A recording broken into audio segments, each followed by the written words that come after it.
क्या क्या आपको ये लगता है दोस्तों कि रवीश कुमार की जो शोहरत है वही उनकी समस्या है?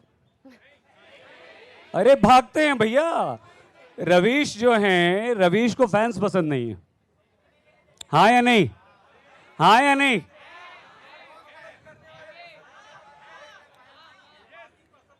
और एक बात और हम अपने दर्शकों को यहाँ पर बता, बहुत धन्यवाद। ये Thank you, Syed. Rashmi Thank you. रश्मि रवीश भाई, रश्मि में आपका स्वागत। और रश्मि संस्कार जो सब होते हैं वो कर रहे हैं, लेकिन ये बच्चे करने नहीं देना चाहते। एक बात आपको ज़रूर बताना चाहेंगे कि चाहे वो दिखने की बात हो, चाहे वो लिखने की बात हो, चाहे वो सुनने की बात हो, रवीश हर जगह इनकी मौजूदगी है। हर जगह रवीश नज़र आते हैं और चुप भी हो जाते हैं। ये वो पहले ऐसे इंसान हैं जो टेलीविज़न के स्क्रीन को ब्लैक कर देते हैं, जिसके बारे में हमसे कहा जाता है। ये वो पहले ऐसे पत्रकार, पहले ऐसे एंकर हैं। एंकर्स के बारे में कहा जाता है, नेहा भी एंकर हैं, हम भी एंकर हैं। हम लोगों के बारे में ये कहा जाता है कि अगर 2 सेकंड अगर आप चुप हो गए स्क्रीन पर, तो हमारा जो डायरेक्टर होता है, जिसका ईयरपीस हमारे कान में लगा होता है, उसकी आवाज़ आती रहती, वो डांटता है पूरी तरह से, अरे क्या कर रहे हो, क्या कर रहे हो, क्या तरीका है ये, चुप क्यों हो गए। मतलब एंकर के बारे में, और एंकर से उम्मीद कोई भी चैनल ये करता है कि वो बोलता रहे, बोलता रहे, बोलता रहे। और जो जो चर्चा आजकल होती है टीवी पर, खूब खूब डिबेट होती है या नहीं, खूब शोर शराबा, मार गाठ, चीखना चिल्लाना होता है ना, इकलौते रवीश ऐसे हैं जो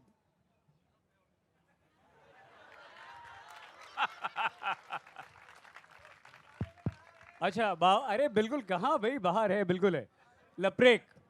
कतार भी है, बाहर भी है, चिंता मत कीजिए। ये रवीश के बनने की प्रक्रिया क्या है? बहुत तकलीफ दे है क्योंकि ये जो बनना होता है हर पल बनना होता है, और आप लोगों की निगाह में ना तो पहली बार के लिए बनते हैं ना आखिरी बार के लिए बनते हैं। रोज़ रोज़ अपना इम्तहान देना पड़ता है। कुछ लिखने से पहले वो गलत हो सकता है, लोग नाराज़ हो सकते हैं, कुछ दिखाने से पहले उनकी राय बदल सकती है, और कार्यक्रम के साथ साथ आपके बारे में भी राय बदल सकती है। तो बहुत ही आप समझिए कि हम रस्सी की धार पर चलते हैं, उस पर कब फिसल जाएं, कब गिर जाएं, इसका ख़तरा तो रहता ही है। तो बहुत ही तकलीफ़ दे प्रक्रिया है। तब भी जब कोई कार्यक्रम या कुछ लिखना आपका लोगों के बीच सराहा जाता है, और तब भी जब आप पूरी तरह से फेल हो जाते हैं। बहुत महत्वपूर्ण है, और बहुत ईमानदारी से आपने साफ गोई से ये कहा है। आप ये कहते हैं रवीश कि मैं किसके लिए लड़ूं, क्यों कहते हैं ऐसा, जबकि आप तो सबके लिए लड़ते हैं, इन बच्चों के लिए लड़ते हैं, इस देश की आम जनता के लिए लड़ते हैं, उन भ्रष्ट अधिकारियों के खिलाफ बोलते हैं, उन भ्रष्ट नेताओं के खिलाफ बोलते हैं। फिर भी ये जो दर्द आता है रवीश का कि मैं किसके लिए लड़ूं, बुरा लगता है आप लोगों को? क्या आप लोगों को तकलीफ होती है कि आखिर आखिर रवीश मजबूर क्यों हुए ये बोलने के लिए? दोस्तों बताइए। देखिए, हम या आप या हम दोनों, हम सभी किसी को हमेशा विजेता के फ्रेम में देखते रहने की आदत पाल लेते हैं। हम ये नहीं समझते कि जो लड़ने वाला है वो अपने भीतर, अपने मन के भीतर भी कुछ लड़ाइयाँ हार रहा होता है। दुनिया में कोई ऐसा शख्स किसी इतिहास में मैं नहीं जानता जो हर लड़ाई जीतता है। एक लड़ाई जीतने वाला भी 100 लड़ाई उसी वक्त हार रहा होता है।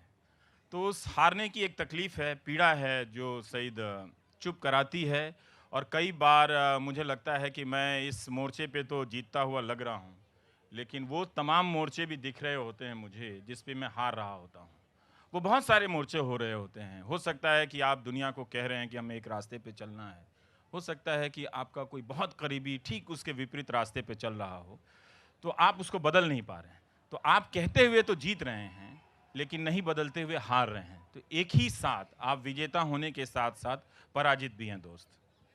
कहाँ से फिर वो लड़ने की शक्ति मिलती है? वो आती है मेरे अकेलेपन से, क्योंकि मैं ज़्यादातर अकेला रहता हूँ। नहीं नहीं नहीं नहीं नहीं नहीं नहीं नहीं, बिल्कुल मेरे सहमत हैं आप अकेलेपन लोग? से आती है। बिल्कुल बिल्कुल, ये इतने लोग हैं जो रवीश। आप सब हैं मेरे साथ, लेकिन लेकिन मैं अपनी बात बता रहा हूँ। मैं आम तौर पे अकेला रहता हूँ, मेरी ज़िंदगी एकाकी है, बहुत कम अपने आप को लोगों के बीच बांटता हूँ। और जब आप अकेले होते हैं तभी आपके भीतर ताकत का असली इम्तहान होता है। बहुत सारे लोग कहते हैं कि हम आपके लिए आना चाहते हैं, और मैं अकेले चल के देखना चाहता हूँ कि मैं वहाँ तक जा सकता हूँ कि नहीं। वो जो जिसने अपने कॉलर को ऊंचा किया हुआ है, मज़ा इसी में है कि अकेले चल के उसके कॉलर को थोड़ा नीचे कर दिया जाए। क्या है कि बात, नहीं? क्या बात। बहुत लोग हीरे हुए, बहुत लोग मंचों पे खड़े होकर बड़ी बड़ी बातें करते रहे। हमारा फन इसी में है कि हम उनको मंच से उतार दें। और उसमें बहुत ही बखूबी आप अपना काम कर रहे हैं। सवाल ये कि ये रवीश भाई, ये जो युवा वर्ग यहाँ पर बैठा है, आपको इन्हें इन्हें सारे पता है? युवा हैं, कोई मेरे जैसे नहीं है क्या? अरे आप तो सबसे ज़्यादा युवा हैं दोनों, सबसे ज़्यादा चमक रहे हैं आप। रवीश को दोस्तों आपको बताएं कि बड़ा अच्छा लगता है यूनिवर्सिटी में जाना। रवीश को बड़ा अच्छा लगता है कैंटीन में आप लोगों से बैठकर गपशप करना, आप लोगों के साथ खाना खाना, आप लोगों से मिलना जुलना। और यही वो ताकत है फेसबुक की, यही वो ताकत है ट्विटर की, यही वो ताकत है सोशल मीडिया की। हैं आप सब? फिर ऐसी क्या वजह हुई रवीश, ऐसा क्या हुआ कि आपने अपने आप को इतना रेस्ट्रिक्ट कर लिया सोशल मीडिया से? देखिए, मैं इसको जल्दी समझ गया था कि ये जो गाली देने का सिलसिला है, वो एक राजनीतिक रूप से संगठित सिलसिला है,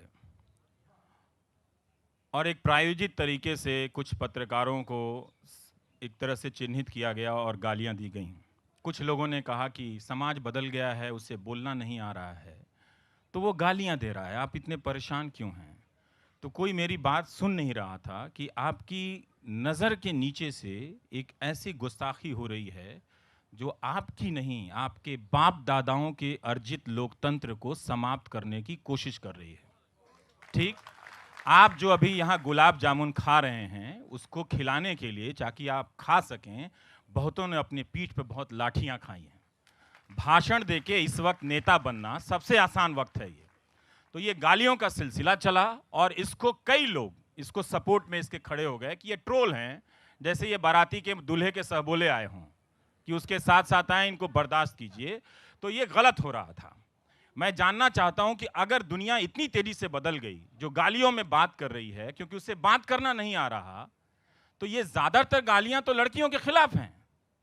क्या उनके भाई और उनके बाप घरों में इसी तरह से बात कर रहे हैं क्या? आपने कब सुना? 2014 में सुना, 2015 की फरवरी में सुना, 2016 की फरवरी में सुना। कब सुना आपने अपने घरों में कोई गाली देके बात कर रहा है? कब सुना आपने? ये लोकतंत्र कब बदल गया? कब हमारे आपके बीच की जो सार्वजनिक बातचीत की जो तरीका है, वो कब बदल गया? मुझे बताइए। तो आपको इसलिए पता नहीं चला कि वो दरअसल बदला नहीं था। कुछ लोगों ने सोशल मीडिया पर गुंडे खड़े कर दिए, जिसका अंग्रेजी में नाम है ट्रोल। और गुंडों की भाषा को लोकतंत्र में सवाल के नाम पर जायज बनाने की कोशिश आज भी हो रही है,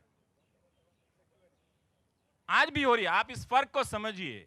नेता से मोहब्बत करना, इसमें कोई कॉन्फ्लिक्ट नहीं है, और हमको सवाल पूछने देना, दोनों अलग अलग चीजें हैं। अगर आप पत्रकार में भी नेता की छाया देखेंगे तो सत्यानाश करेंगे इस लोकतंत्र का। मैं बता रहा हूं इसका हिसाब किताब क्या है, एक लाइन में बता देता हूं कि नेता को आपने वोट दिया तो अपने मोहब्बत की कीमत आप डायरेक्ट वसूलो। अगर एजेंट हमको बनाओगे तो हम कितना वसूल लेंगे, आपको चवन्नी नहीं मिलेगा। ए से लेकर जेड तक, सिपाही से लेकर कमांडो तक सब मेरे पीछे खड़े रहेंगे। क से तो कोई सुरक्षा होती नहीं, ख से तो कोई सुरक्षा होती नहीं। सुना है सुरक्षा बहुत अंग्रेजी है, वाई और जेड से होती है। कहानी है, दो प्रेमी है। मैं अपने समय को, मैं यही सोचता हूं कि ये जो हमारा समय गुजर रहा है या जो गुजर चुका है, उस वक्त के दो प्रेमी आपस में क्या बात कर रहे होंगे। क्या प्यार करना सिर्फ एक दूसरे को छूना है, महसूस करना है? ऐसा तो हो नहीं सकता ना। हम हाड़ मांस के शरीर तो है नहीं। और जो प्यार करने वाला होता है वो दरअसल बागी होता है, कम से कम इस देश में, कि उसे कम से कम परिवार से लेकर समाज और देश तक से लड़ना पड़ता है। हमारा प्यार तो असली है ना। हाँ, पर ये तुम क्यों कह रही हो? आज तुम्हारा जन्मदिन है ना? हाँ, लेकिन इसका प्यार के असली होने से क्या संबंध? कुछ तो है, पर कैसे कहूँ? यार देखो, इस दिल्ली में सांस लेने के लिए हवा नहीं, तो प्यार की गारंटी कौन देगा? क्या तो प्यार असली नहीं है? ये भी फेक निकला।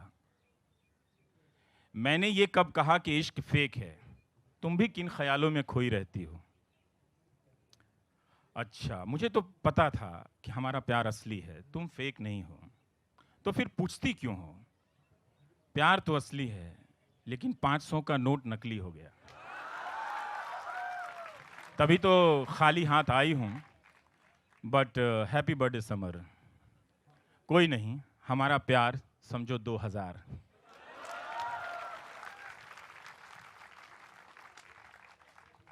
आप जिस संस्थान के साथ काम करते हैं, जिस संस्थान में रात को हम लोग सब आपको देखते हैं, सुनते हैं।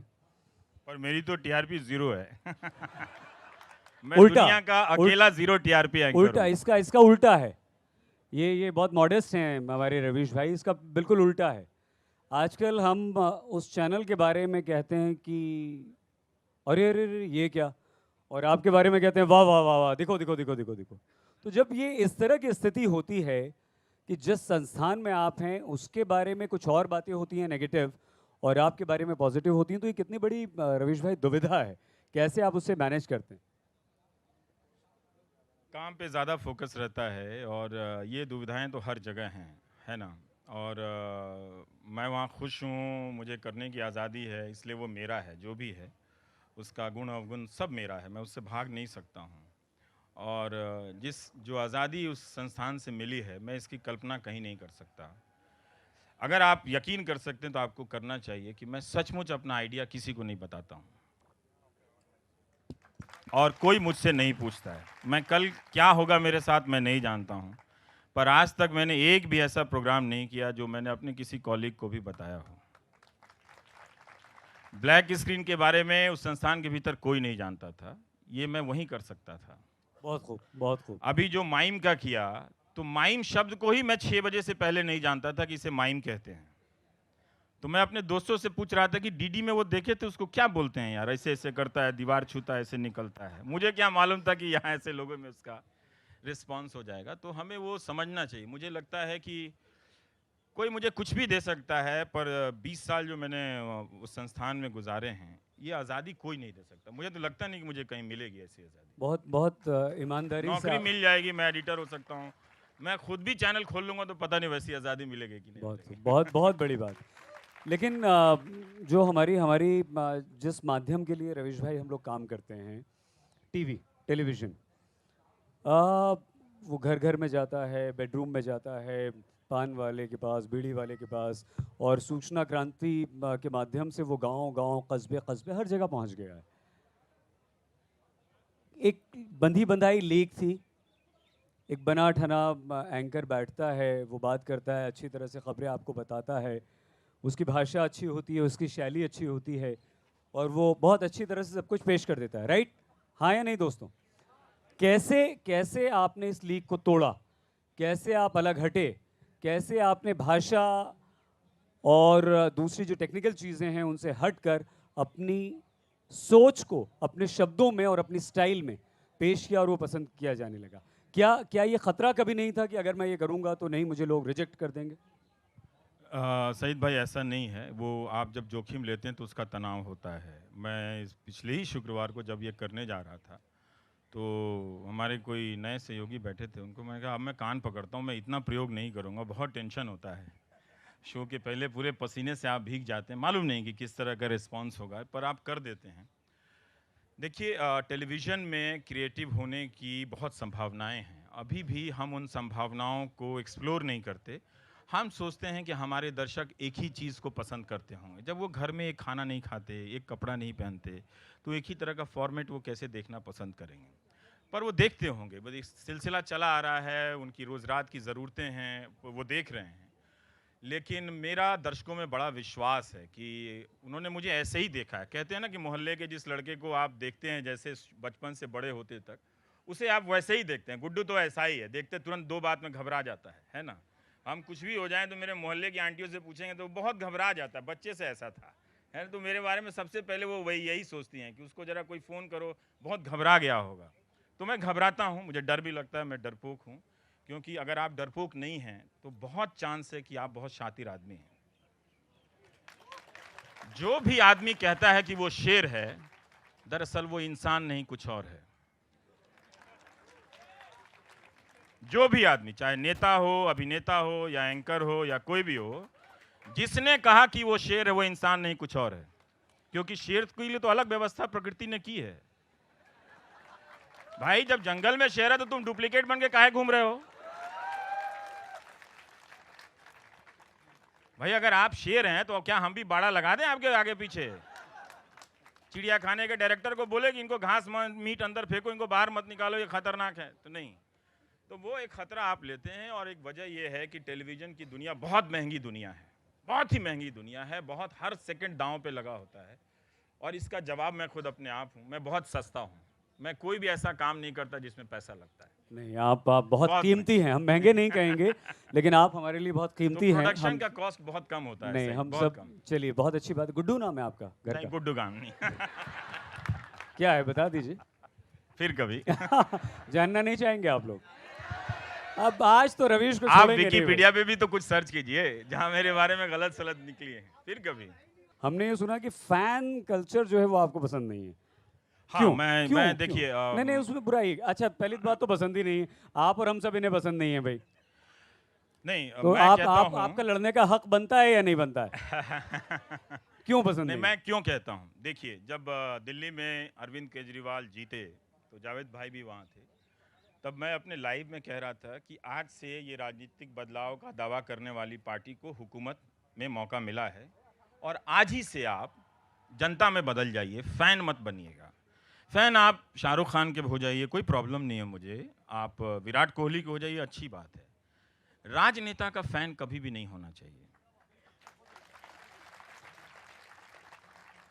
राजनीति में आपकी सबसे बड़ी जिम्मेदारी है दो चीज़ की। या तो आप सीधे किसी पार्टी के कार्यकर्ता बन जाएं, बहुत अच्छा होता है।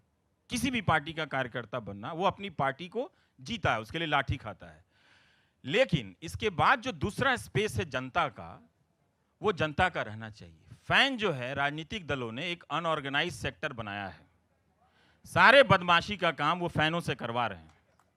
सारे बदमाशी का काम कहते नहीं हमारे लोग तो नहीं है, फैन है, बोल रहे हैं ऐसे करके। तो ये जो राजनीति का फैन है, दरअसल वो गुंडा का अंग्रेजी नाम है। ठीक, तो आप किसी नेता को सपोर्ट कीजिए, जनता बने रहिए 5 साल तक, फैन मत बनिए किसी का। अगर आप फैन बनते हैं तो आप सवाल करने के अपने अधिकार और अपने हक को आप त्याग देते हैं। हम फैन हैं, जैसे हम सोचते हैं, बहुत लोग कहते हैं कि शाहरुख की फिल्म आ रही है, अच्छी नहीं होगी तो मैं देख लूंगी यार, मैं तो पता नहीं 150 रुपये का नुकसान हो जाए, पर शाहरुख की फिल्म फ्लॉप नहीं होनी चाहिए। ये फैन की मेंटेलिटी होती है, वो आउट नहीं होना चाहिए, उसकी फिल्म फ्लॉप नहीं होनी चाहिए। पर राजनीति में आप फैन बनेंगे ना, तो रोज उसकी परीक्षा लेनी पड़ती है, नेताओं के फैसले की अलग अलग स्वरूप में।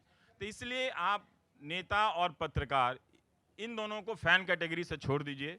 बहुत अच्छे अच्छे लोग बहुत अच्छा काम कर रहे हैं, उन लोगों के फैन बनिए, उनका हौसला बढ़ाइए।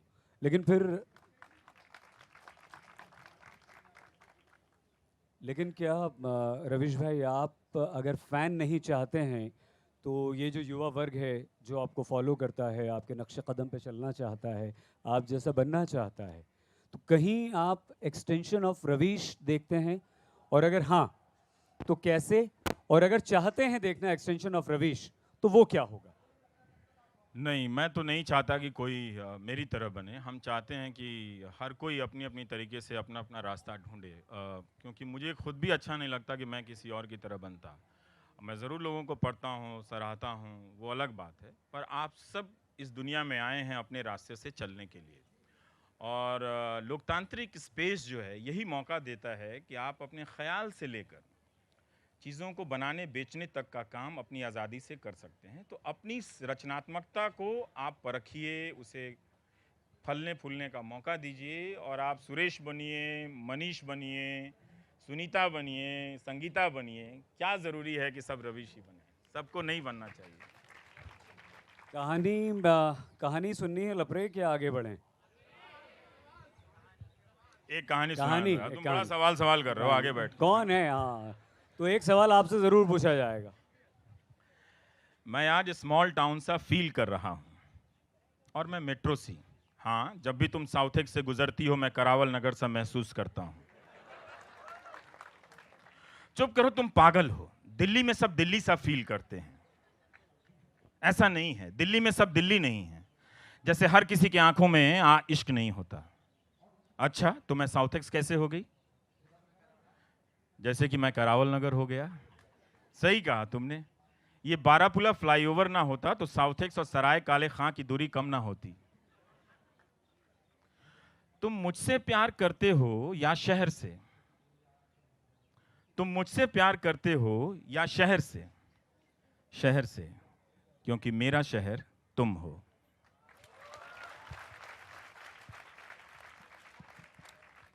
रवीश भाई, अगर आपकी इजाज़त हो, आज्ञा हो, तो कुछ गुफ्तगू का सिलसिला इश्क और जरूर। मोहब्बतों को आगे बढ़ाया जाए। सवाल एक एक करके कीजिएगा, कोई काउंटर क्वेश्चन नहीं, और सवाल छोटे रखिएगा और please। Aadhaar card, pan number ये सब नहीं बताने वाला हूँ। माहौल बदल गया है। कौन कहा मेरा पैन नंबर लेके नेहा क्या नेहा बदल दे। नेहा नेहा ने साफ तौर पर कह दिया, इसलिए माइक हम आपको नहीं देंगे। जल्दी से। छोटा छोटा सवाल सर। सर आपने इतनी आपकी टीआरपी भी एनडीटीवी में है, बट आप लोग क्या देखते हैं कि जो इतना देखना पसंद करते हैं, और आप जितने यहाँ पर बैठे हुए बच्चे सब लोग आपका फैन बन चुके हैं, इसका मेन कारण क्या है? कारण देश की महंगाई है। कोई सस्ता और अच्छा एंकर ढूंढ के लाओ। सर आप ऐसे ही चलती रहिए, देश आपके साथ है। नहीं नहीं, देश उनके साथ हो जिनको आगे ले जाने की जिम्मेदारी है। हम तो पीछे से कुर्ता खींचने वालों में से हैं।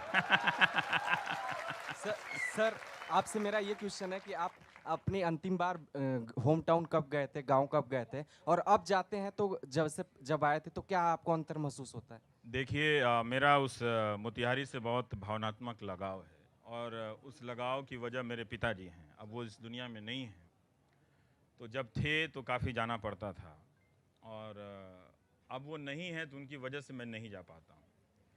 क्योंकि जाना सिर्फ मेरे लिए मोतिहारी जाना नहीं है, मतलब मैं इस तूफ़ान से गुजरने लगता हूँ, मैं संभाल नहीं पाता हूँ। तो इतनी गहरी यादें जुड़ी हुई हैं कि मैं भागता रहता हूँ उससे। लेकिन मैं छठ में गया था, मेरी बड़ी माँ गुजर गई थी, तब मैं गया था। मेरी माँ अभी गांव में ही हैं, तो सुबह ही उनसे बात हुई है। वही बताई कि लोग यहाँ बड़ा खिसियाई चला था, केहू के पास पैसे नहीं थे। हम बोले काहे तरह लगे, पैसा नहीं क्या? पैसा तो देवे कोई नहीं है तरह के। तो सब दे दिला, हजार हजार का, 100 रुपया का कुछ मिलते नहीं खे। ना घर में आलू आवता ना सब तरकारी आवता। तो मैंने किसी को कहा कि भाई सब्जी भेज दो माँ के लिए जरा सा घर में। तो संबंध है, पर जाना इतना आसान नहीं है मेरे लिए। रवीश भाई, दर्शकों से हम सवाल पूछवाएं, लेकिन ये जो बात आपने कही, अपनी अपनी भाषा, जो अपनी बोली जो आपने बोली इस भोजपुरी में, जब आपने एंकरिंग में इसका इस्तेमाल किया, वो डेलिब्रेट था या बस अगर मैं वहाँ बैठा हूँ तो अपनी बात पहुँचाना ज़्यादा ज़रूरी है, वहाँ पर बोली, भाषा, उच्चारण, व्याकरण ये सब नहीं आएगा? नहीं, मुझे लगता है कि मुझे मालूम नहीं कि कौन देख रहा है कौन नहीं देख रहा है। तो आप जो सामान लेकर गांव से आए हैं, कम से कम वो तो दिखाइए, है ना। भोजपुरी मेरी मातृभाषा है। जब हम लोग अपने घरों में हिंदी को बोलने बरतने लगे तो बड़ी माँ बहुत डांट देती थी कि आइल वाले पटना से अंग्रेजी बोलता रहे। वो बाद में पता चला अंग्रेजी कुछ और है, तो मैंने कहा अरे बाप रे बाप, मैंने हिंदी सीखने में ही जिंदगी लगा दी, पता चला अंग्रेजी कहीं और। आओ बेटा व्हाइट हाउस तक तो पहुंचो। तो मुझे लगा कि जो मेरी मातृभाषा है वो आपको पता होना चाहिए। हम जैसे जिन्हें आपके विचारों से प्यार है, खुदा ना खास्ता अगर एनडीटीवी पे एक दिन का बैन लग जाता है तो आप क्या कहेंगे कि हम क्या अरे करें? बैन कैसे लग जाता है? आप नहीं थे क्या? आप लोग नहीं हैं, तो जब आप रहेंगे तो कैसे बैन लग जाए? यहां खड़ा होके न्यूज पढ़ देंगे सड़क पे, क्या है? मैंने कहा कहीं संविधान में लिखा है कि पत्रकार न्यूज पढ़ेगा तो स्टूडियो में ही पढ़ेगा? कहीं पढ़ देगा, पार्क में पढ़ देगा, गाड़ी में पढ़ देगा, नहीं होगा तो बाथरूम बंद करके जैसे गाते हैं वैसे न्यूज पढ़ देंगे। इसमें क्या है? करो, जो करना है करो, बैन करना बैन करो, बंद करना बंद करो, जो करना है करो। क्या करें? हम तो न्यूज़ पढ़ लेंगे बाथरूम में बंद करके, तो क्या करो, रोक लोगे ये क्या? आखिरी सवाल लेंगे। ओ, अरे नेहा जी, नेहा जी का आदेश आ गया अभी। और किसी के मोबाइल पे आवारा लिखा हुआ है पीछे। रवि सर, मेरा आपसे सवाल ये है कि जो आज के दौर में पत्रकारिता करना इतना कठिन हो गया है, तो क्या आगे या और कठिन होता चले जाएगा? और जो पत्रकारिता में 2 धड़े बन चुके हैं, क्या वो धड़े और ज़्यादा बनेंगे या इसी हाँ, का वो रहता ज़्यादा चलेगा? बनेंगे, वो ज़्यादा बनेंगे। और देखिए, हम किसी पत्रकारिता में कभी आदर्श दौर में तो रहे नहीं। आप गणेश शंकर विद्यार्थी जैसे तो कोई होंगे नहीं। आप भगत सिंह की टिप्पणियाँ पढ़ लीजिए, गांधी की टिप्पणियाँ पढ़ लीजिए, हर दौर में ऐसा कोई स्वर्ण युग नहीं रहा। पर अंततः ये पत्रकारिता को ठीक करने की लड़ाई पत्रकार की व्यक्तिगत लड़ाई बन जाती है। हम चाहते हैं आप ये समझें इस बात को। आप जो अखबार खरीद रहे हैं, जो चैनल देख रहे हैं, उसके हेडलाइन को बहुत बारीकी से देखिए कि राजा का गुणगान है या प्रजा के हाहाकार का उसमें स्थान है। आपको देखना पड़ेगा ना। गुणगान ज़्यादा है तो शक करना चाहिए, स्थान ज़्यादा है तो भरोसा रखना चाहिए कि कुछ अच्छा होने वाला है। जब समस्या का पता होगा तभी तो राजा अच्छा करेगा ना। बहुत धन्यवाद आप सभी का, रवीश भाई। अरे सर, यही काम करने दीजिए ना। अभी तो इश्क में बैठे हैं, आप राजनीति में ले आए हैं। जो लोग राजनीति में हैं उनको ही मुझसे इतनी तकलीफ है। अब आप वहाँ भी पहुँचा देंगे तो दिन भर वहाँ भी सब तकलीफ में रहेंगे। और पत्रकार राजनीति में जाएगा तो हार जाएगा, आप ही लोग वोट नहीं देंगे। भाई बागों में बाहर हमसे क्यों पूछ रहे हो? एटीएम के पास कतार है, जाके देखो। हमसे क्यों पूछ रहे हो? भाई आप लोगों की डिमांड नेहा जी ने मान ली है। आज आज आज आज आज आज इसके बाद सब 2-2 हज़ार देना हमको, पैसा नहीं निकाल पाए हैं। सर, मेरा आपसे एक क्वेश्चन है कि जब आप किसी गांव से या छोटे शहर से आते हैं तो यहाँ पे बातें होती कि अगर आपके पास कॉन्टैक्ट नहीं तो आप एंकर नहीं बन पाएंगे, तो क्या आपके साथ भी ऐसा कुछ हुआ था? नहीं नहीं नहीं, ऐसा नहीं है। तो एक मौका आता है, चांस आता है। नहीं, ऐसा नहीं है कि नहीं। हाँ, आप राजदीप इसका जवाब दे सकते हैं। राजदीप ने मुझे कई मौके दिए जिंदगी में। ऐसा नहीं है, आप दे सकते हैं। नहीं, अब रवीश माने या ना माने, कहीं ना कहीं उनके इस क्या कहें, इस नए अवतार में, इस सफर में हमारा थोड़ा हाथ था। तब वो पहले जब आए थे वो डेस्क पर थे और उनकी जो हेयर स्टाइल थी बिल्कुल देवानंद की तरह थी। तो मैंने उनको कहा था, और उन्होंने मुझे लगता है कि इंटरव्यू में भी कहा, मैंने कहा देखो तुमको रिपोर्टर बनना है तो ये देवानंद जैसी हेयर कट नहीं चलेगी। तो उन्होंने कहा यही मेरी एक हेयर स्टाइल है। और हिंदी जगत में ये आपने जो बात कही ये साफ है, जो डेस्क पर बैठा रहता है लड़का, और रवीश उस समय डेस्क पर था। जो रिपोर्टर एंकर होते हैं वो किसी को दूसरे को आगे नहीं आने देते हैं। मैं हमेशा समझता हूँ उत्तर भारत में ये सबसे बड़ी कमजोरी है कि लोगों को किस तरह से नीचा और खींचना है, उनकी टांग किस तरह से खींचनी है, उसमें लोग ज़्यादा वक्त गुजारते हैं। तो रवीश को थोड़ा बहुत मैंने उस समय बचाया, क्योंकि नहीं तो उनके जो सीनियर्स थे वो रवीश को कैसे आगे नहीं जाने देना है, मेरिट से जो चलना है जिस आदमी को, उसको कैसे कमज़ोर करना है, उसमें लगे रहे थे। लेकिन रवीश की खुद की ये मुझे लगता है ये मेरिट की वजह से, उनकी जो काबिलियत है उसकी वजह से वो आज इस मुकाम तक पहुंचे हैं। और मैं समझता हूँ हर व्यक्ति, और इस नए भारत में आपको कोई नहीं रोक सकता।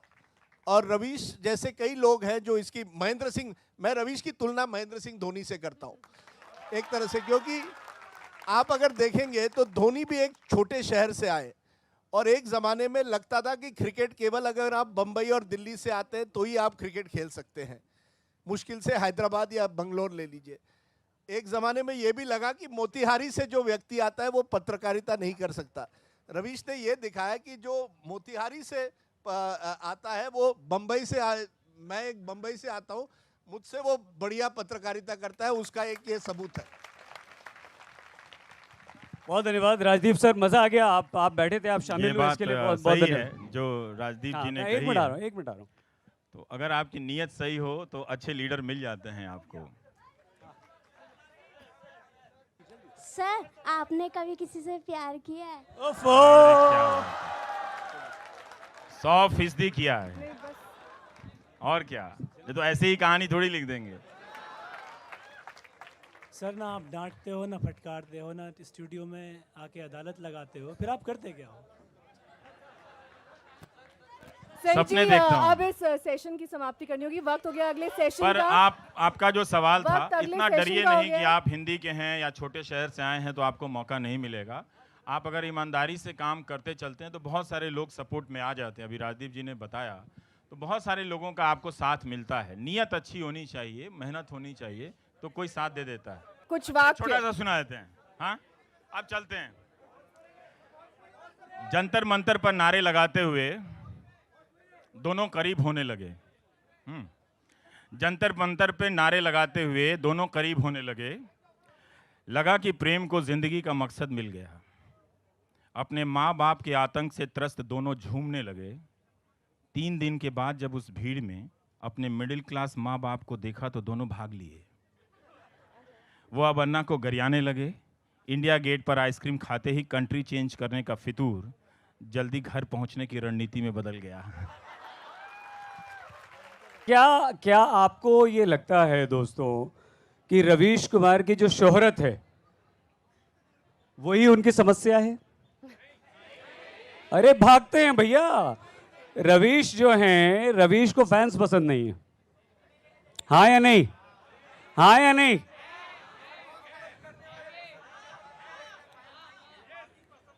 और एक बात और हम अपने दर्शकों को यहाँ पर बता, बहुत धन्यवाद।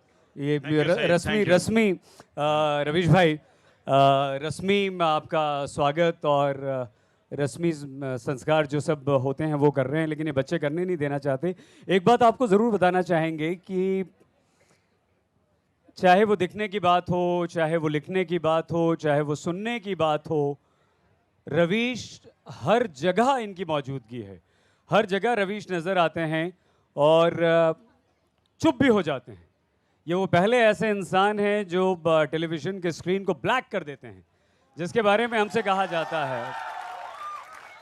ये वो पहले ऐसे पत्रकार, पहले ऐसे एंकर हैं। एंकर्स के बारे में कहा जाता है, नेहा भी एंकर हैं, हम भी एंकर हैं। हम लोगों के बारे में ये कहा जाता है कि अगर 2 सेकंड अगर आप चुप हो गए स्क्रीन पर, तो हमारा जो डायरेक्टर होता है, जिसका ईयर पीस हमारे कान में लगा होता है, उसकी आवाज़ आती रहती, वो डांटता है पूरी तरह से, अरे क्या कर रहे हो, क्या कर रहे हो, क्या तरीका है ये, चुप क्यों हो गए। मतलब एंकर के बारे में और एंकर से उम्मीद कोई भी चैनल ये करता है कि वो बोलता रहे। और जो चर्चा आजकल होती है टीवी पर, खूब डिबेट होती है या नहीं, खूब शोर शराबा, मार गाठ, चीखना चिल्लाना होता है ना, इकलौते रवीश ऐसे हैं जो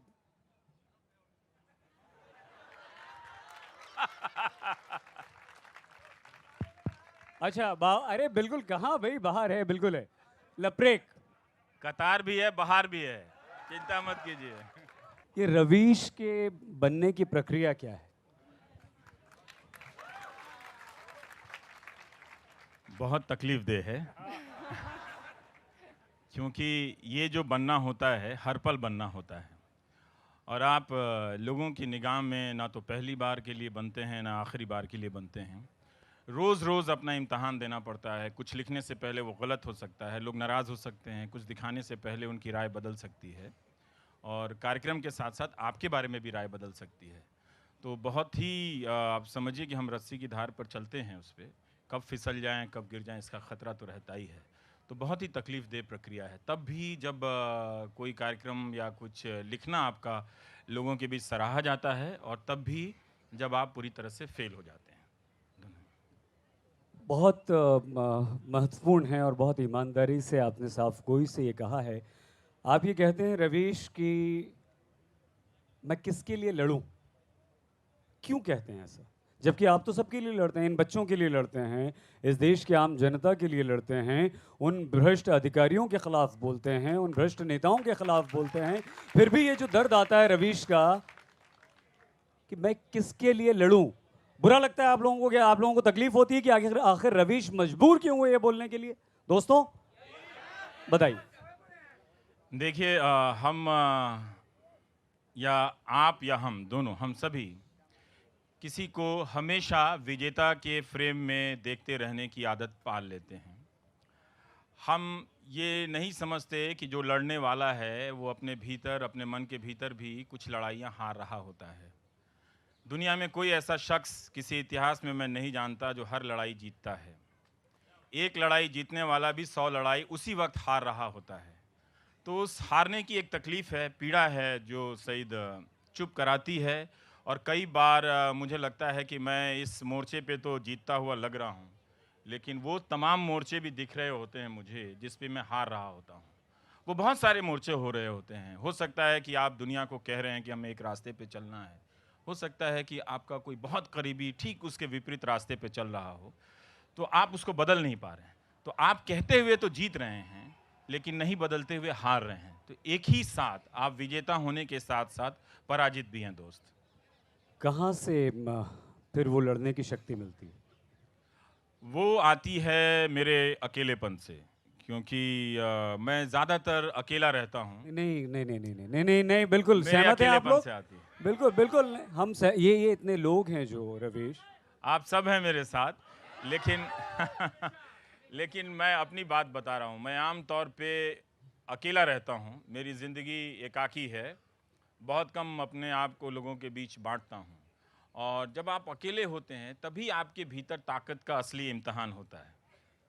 बहुत सारे लोग कहते हैं कि हम आपके लिए आना चाहते हैं, और मैं अकेले चल के देखना चाहता हूँ कि मैं वहाँ तक जा सकता हूँ कि नहीं। वो जो जिसने अपने कॉलर को ऊंचा किया हुआ है, मज़ा इसी में है कि अकेले चल के उसके कॉलर को थोड़ा नीचे कर दिया जाए। क्या है कि बात, नहीं? क्या बात। बहुत लोग हीरे हुए, बहुत लोग मंचों पे खड़े होकर बड़ी बड़ी बातें करते रहे। हमारा फ़न इसी में है कि हम उनको मंच से उतार दें। और उसमें बहुत ही बखूबी आप अपना काम कर रहे हैं। सवाल ये कि ये रवीश भाई, ये जो युवा वर्ग यहाँ पर बैठा है, आपको इन्हें इन्हें सारे पता है? युवा हैं, कोई मेरे जैसे नहीं है क्या? अरे आप तो सबसे ज़्यादा युवा हैं दोनों, सबसे ज़्यादा चमक रहे हैं आप। रवीश को दोस्तों आपको बताएं कि बड़ा अच्छा लगता है यूनिवर्सिटी में जाना। रवीश को बड़ा अच्छा लगता है कैंटीन में आप लोगों से बैठकर गपशप करना, आप लोगों के साथ खाना खाना, आप लोगों से मिलना जुलना। और यही वो ताकत है फेसबुक की, यही वो ताकत है ट्विटर की, यही वो ताकत है सोशल मीडिया की। हैं आप सब? फिर ऐसी क्या वजह हुई रवीश, ऐसा क्या हुआ कि आपने अपने आप को इतना रेस्ट्रिक्ट कर लिया सोशल मीडिया से? देखिए, मैं इसको जल्दी समझ गया था कि ये जो गाली देने का सिलसिला है वो एक राजनीतिक रूप से संगठित सिलसिला है, और एक प्रायोजित तरीके से कुछ पत्रकारों को एक तरह से चिन्हित किया गया और गालियां दी गईं। कुछ लोगों ने कहा कि समाज बदल गया है, उससे बोलना नहीं आ रहा है, तो वो गालियां दे रहा है, आप इतने परेशान क्यों हैं? तो कोई मेरी बात सुन नहीं रहा था कि आपकी नज़र के नीचे से एक ऐसी गुस्ताखी हो रही है जो आपकी नहीं, आपके बाप दादाओं के अर्जित लोकतंत्र को समाप्त करने की कोशिश कर रही है। ठीक, आप जो अभी यहाँ गुलाब जामुन खा रहे हैं, उसको खिलाने के लिए, ताकि आप खा सकें, बहुतों ने अपनी पीठ पे बहुत लाठियाँ खाई हैं। भाषण देके इस वक्त नेता बनना सबसे आसान वक्त है ये। तो ये गालियों का सिलसिला चला, और इसको कई लोग इसको सपोर्ट में इसके खड़े हो गए कि ये ट्रोल हैं, जैसे ये बाराती के दूल्हे के सहबोले आए हों कि उसके साथ साथ आए, इनको बर्दाश्त कीजिए। तो ये गलत हो रहा था। मैं जानना चाहता हूं कि अगर दुनिया इतनी तेजी से बदल गई, जो गालियों में बात कर रही है क्योंकि उसे बात करना नहीं आ रहा, तो ये ज़्यादातर गालियां तो लड़कियों के खिलाफ हैं। क्या उनके भाई और उनके बाप घरों में इसी तरह से बात कर रहे हैं क्या?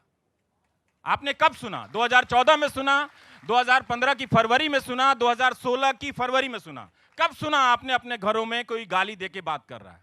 कब सुना आपने? ये लोकतंत्र कब बदल गया? कब हमारे आपके बीच की जो सार्वजनिक बातचीत की जो तरीका है वो कब बदल गया? मुझे बताइए। तो आपको इसलिए पता नहीं चला कि वो दरअसल बदला नहीं था। कुछ लोगों ने सोशल मीडिया पर गुंडे खड़े कर दिए, जिसका अंग्रेजी में नाम है ट्रोल। और गुंडों की भाषा को लोकतंत्र में सवाल के नाम पर जायज बनाने की कोशिश आज भी हो रही है, आज भी हो रही है। आप इस फर्क को समझिए। नेता से मोहब्बत करना, इसमें कोई कॉन्फ्लिक्ट नहीं है, और हमको सवाल पूछने देना, दोनों अलग अलग चीजें हैं। अगर आप पत्रकार में भी नेता की छाया देखेंगे तो सत्यानाश करेंगे इस लोकतंत्र का। मैं बता रहा हूं इसका हिसाब किताब क्या है, एक लाइन में बता देता हूं कि नेता को आपने वोट दिया तो अपने मोहब्बत की कीमत आप डायरेक्ट वसूलो।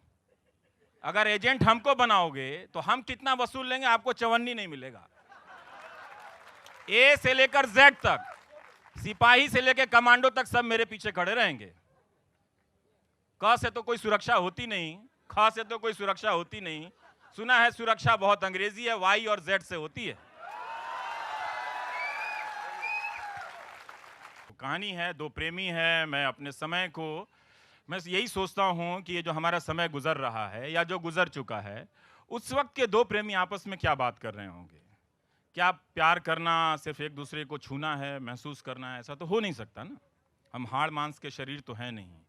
और जो प्यार करने वाला होता है वो दरअसल बागी होता है, कम से कम इस देश में, कि उसे कम से कम परिवार से लेकर समाज और देश तक से लड़ना पड़ता है। हमारा प्यार तो असली है ना? हाँ, पर ये तुम क्यों कह रही हो? आज तुम्हारा जन्मदिन है ना? हाँ, लेकिन इसका प्यार के असली होने से क्या संबंध? कुछ तो है, पर कैसे कहूं? यार देखो, इस दिल्ली में सांस लेने के लिए हवा नहीं तो प्यार की गारंटी कौन देगा? क्या तो प्यार असली नहीं है, ये भी फेक निकला। मैंने ये कब कहा कि इश्क फेक है? तुम भी किन ख्यालों में खोई रहती हो? अच्छा, मुझे तो पता था कि हमारा प्यार असली है, तुम फेक नहीं हो। तो फिर पूछती क्यों हो? प्यार तो असली है, लेकिन 500 का नोट नकली हो गया। तभी तो खाली हाथ आई हूं। But happy birthday summer. कोई नहीं, हमारा प्यार समझो 2000।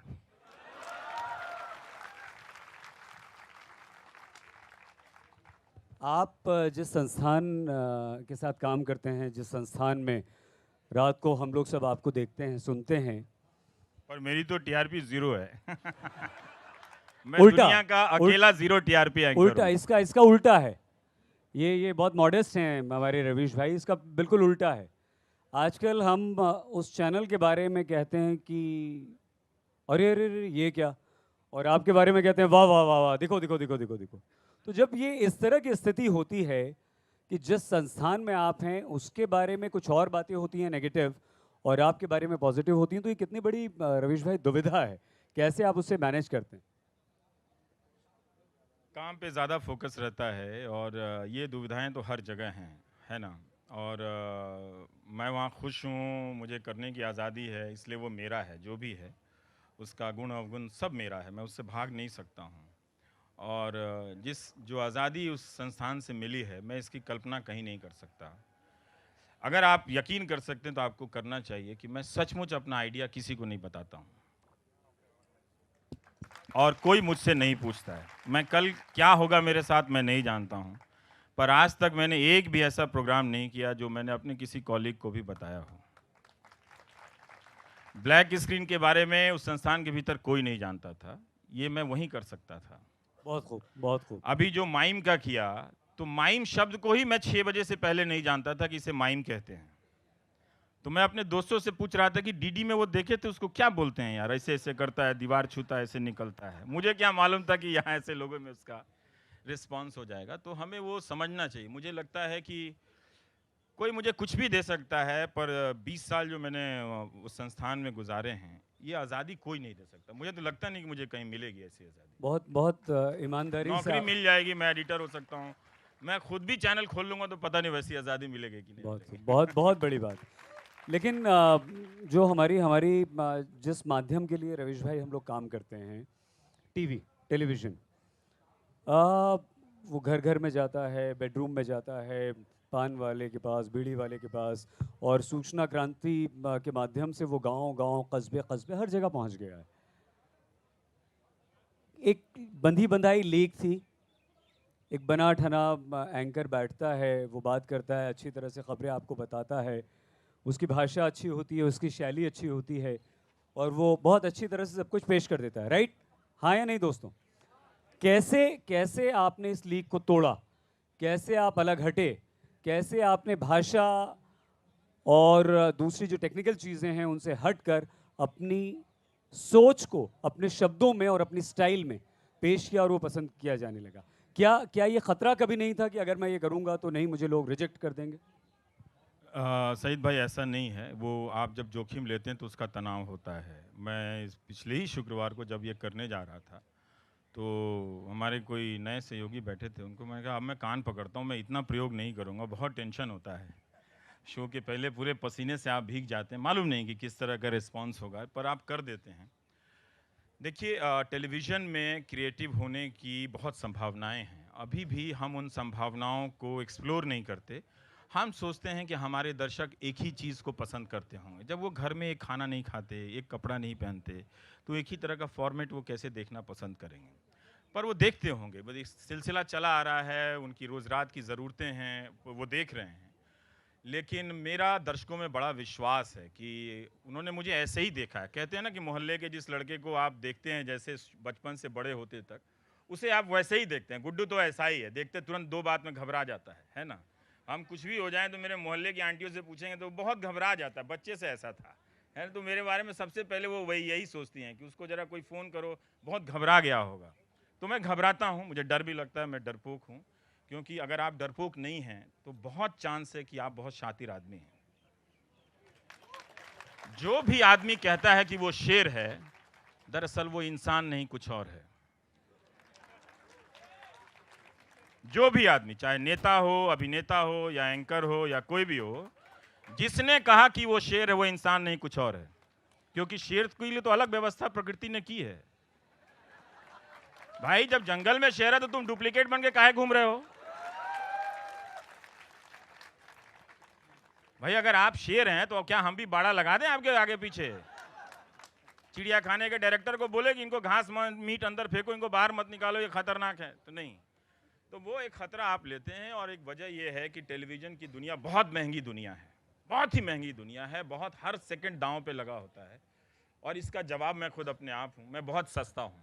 मैं कोई भी ऐसा काम नहीं करता जिसमें पैसा लगता है। नहीं, आप बहुत कीमती हैं। हम महंगे नहीं कहेंगे, लेकिन आप हमारे लिए बहुत कीमती हैं। प्रोडक्शन का कॉस्ट बहुत कम होता है। नहीं, हम सब, चलिए, बहुत अच्छी बात है। गुड्डू नाम है आपका घर नहीं, का? गुड्डू गान नहीं। क्या है, बता दीजिए। फिर कभी जानना नहीं चाहेंगे आप लोग? अब आज तो रवीश को आप छोड़ेंगे नहीं। विकिपीडिया पे भी तो कुछ सर्च कीजिए जहां मेरे बारे में गलत सलत निकली है। फिर कभी हमने ये सुना कि फैन कल्चर जो है वो आपको पसंद नहीं है। हाँ, क्यों? मैं देखिए, नहीं, उसमें बुराई। अच्छा, पहली बात तो पसंद ही नहीं है। आप और हम सब इन्हें पसंद नहीं है भाई। नहीं, तो मैं कहता हूं, आपका लड़ने का हक बनता है या नहीं बनता है? क्यों पसंद नहीं? मैं क्यों कहता हूं, देखिए, जब दिल्ली में अरविंद केजरीवाल जीते तो जावेद भाई भी वहां थे। तब मैं अपने लाइव में कह रहा था कि आज से ये राजनीतिक बदलाव का दावा करने वाली पार्टी को हुकूमत में मौका मिला है और आज ही से आप जनता में बदल जाइए, फैन मत बनिएगा। फैन आप शाहरुख खान के हो जाइए, कोई प्रॉब्लम नहीं है मुझे। आप विराट कोहली के हो जाइए, अच्छी बात है। राजनेता का फैन कभी भी नहीं होना चाहिए। राजनीति में आपकी सबसे बड़ी जिम्मेदारी है 2 चीज़ की। या तो आप सीधे किसी पार्टी के कार्यकर्ता बन जाएं, बहुत अच्छा होता है। किसी भी पार्टी का कार्यकर्ता बनना, वो अपनी पार्टी को जीता है, उसके लिए लाठी खाता है। लेकिन इसके बाद जो दूसरा स्पेस है जनता का, वो जनता का रहना चाहिए। फैन जो है, राजनीतिक दलों ने एक अनऑर्गेनाइज सेक्टर बनाया है। सारे बदमाशी का काम वो फैनों से करवा रहे हैं, सारे बदमाशी का काम। कहते नहीं हमारे लोग तो नहीं, ये फैन है, बोल रहे हैं ऐसे करके। तो ये जो राजनीति का फैन है, दरअसल वो गुंडा का अंग्रेजी नाम है। ठीक, तो आप किसी नेता को सपोर्ट कीजिए, जनता बने रहिए 5 साल तक, फैन मत बनिए किसी का। अगर आप फैन बनते हैं तो आप सवाल करने के अपने अधिकार और अपने हक को आप त्याग देते हैं। हम फैन हैं, जैसे हम सोचते हैं, बहुत लोग कहते हैं कि शाहरुख की फिल्म आ रही है, अच्छी नहीं होगी तो मैं देख लूंगी यार, मैं तो पता नहीं 150 रुपये का नुकसान हो जाए, पर शाहरुख की फिल्म फ्लॉप नहीं होनी चाहिए। ये फैन की मेंटेलिटी होती है, वो आउट नहीं होना चाहिए, उसकी फिल्म फ्लॉप नहीं होनी चाहिए।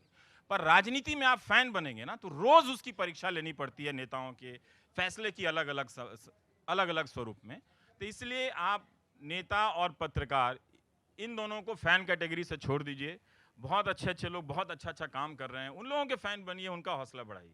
लेकिन फिर लेकिन क्या रवीश भाई, आप अगर फ़ैन नहीं चाहते हैं तो ये जो युवा वर्ग है जो आपको फॉलो करता है, आपके नक्शे कदम पे चलना चाहता है, आप जैसा बनना चाहता है, तो कहीं आप एक्सटेंशन ऑफ रवीश देखते हैं? और अगर हाँ, तो कैसे? और अगर चाहते हैं देखना एक्सटेंशन ऑफ रवीश, तो वो क्या होगा? नहीं, मैं तो नहीं चाहता कि कोई मेरी तरह बने। हम चाहते हैं कि हर कोई अपनी अपनी तरीके से अपना अपना रास्ता ढूंढे, क्योंकि मुझे खुद भी अच्छा नहीं लगता कि मैं किसी और की तरह बनता। मैं ज़रूर लोगों को पढ़ता हूँ, सराहता हूँ, वो अलग बात है, पर आप सब इस दुनिया में आए हैं अपने रास्ते से चलने के लिए। और लोकतांत्रिक स्पेस जो है यही मौका देता है कि आप अपने ख्याल से लेकर चीज़ों को बनाने बेचने तक का काम अपनी आज़ादी से कर सकते हैं। तो अपनी रचनात्मकता को आप परखिए, उसे फलने फूलने का मौका दीजिए, और आप सुरेश बनिए, मनीष बनिए, सुनीता बनिए, संगीता बनिए। क्या ज़रूरी है कि सब रवीश ही बने? सबको नहीं बनना चाहिए।